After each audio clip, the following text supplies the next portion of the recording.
আর সেই লিভারের চিকিৎসা আমরা সঠিকভাবে করতে পারি নাই। মুক্তি পাওয়ার পরে লিভার ট্রান্সপ্লান্টের জন্য কন্ট্রোল নেওয়া হয়েছিল। সেখানে যেহেতু তার বয়স বেশি, যার জন্য সে লিভার ট্রান্সপ্লান্টটা হয় নাই। লিভার সিরোসিস এটি সবচেয়ে জটিল রোগ, প্রায় তাকে খুব কষ্ট দিচ্ছে। সেই জন্যই বারবার তাকে এবার কেয়ারে চলে আসতে হচ্ছে। আজকে খুবই খারাপ অবস্থা এবং আইসিইউতে আছেন এবং আমরা সবাই উদ্বিগ্ন। ঘন্টার মধ্যে আছি, গোটা জাতি সিসিইউতে আছেন এবং সবাই আমরা উদ্বিগ্ন, গোটা জাতি উদ্বিগ্ন। বিভিন্ন রাজনৈতিক দল সবাই আমার নেত্রীর জন্য, মুক্তির জন্য দোয়া চেয়েছেন এবং মাননীয় প্রধান উপদেষ্টা উনিও দোয়া চেয়েছেন এবং আমরা গোটা দেশবাসীর আজকে অভিভাবক উনি। তো সেই হিসাবে আমরা সবাই উদ্বিগ্ন, আমরা সবাই দোয়া করি। বিজলি কেবলস এর স্কিন কোটেড ইনসুলেশন আগুন প্রতিরোধী। বিজলি কেবলস, নিরাপদ আজীবন। যেন আমাদের প্রিয় নেত্রী তিনি যেন আবার সুস্থ হয়ে আবার আমাদের মাঝে আসতে পারেন।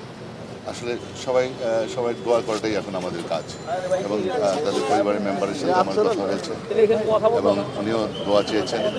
আমাদের একমাত্রই এখন আবেদন গোটা জাতির কাছে যে আমাদের প্রিয় নেত্রী এদেশের জন্য যিনি গণতন্ত্র পুনরুদ্ধার করেছেন, স্বৈরাচার বিরোধী আন্দোলন করেছেন, অনেক দীর্ঘ লম্বা ইতিহাস, সেই আমাদের প্রিয় নেত্রী যেন সুস্থ হয়ে আবার আমাদের মাঝে আসেন, এটাই আমাদের আবেদন। মেডিকেল বোর্ড সর্বশেষ কিছু জানিয়েছেন কি? মেডিকেল বোর্ড না, এটা মেডিকেল বোর্ড সেটা তারা বলতে পারবেন। আমি শুধু বলতে পারবো যে আমি ফ্যামিলি মেম্বারের সাথে কথা বলেছি।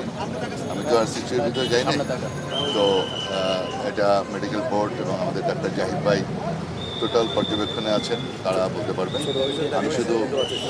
আমি তাদের ফ্যামিলি মেম্বার, ছোটো ভবিষ্যৎ দেখা হয়েছে, তার কাছ থেকে আমি সব কিছু জেনেছি। আপনারা সবাই দোয়া করবেন, দোয়া চেয়েছেন, আপনারা সবাই দোয়া করবেন।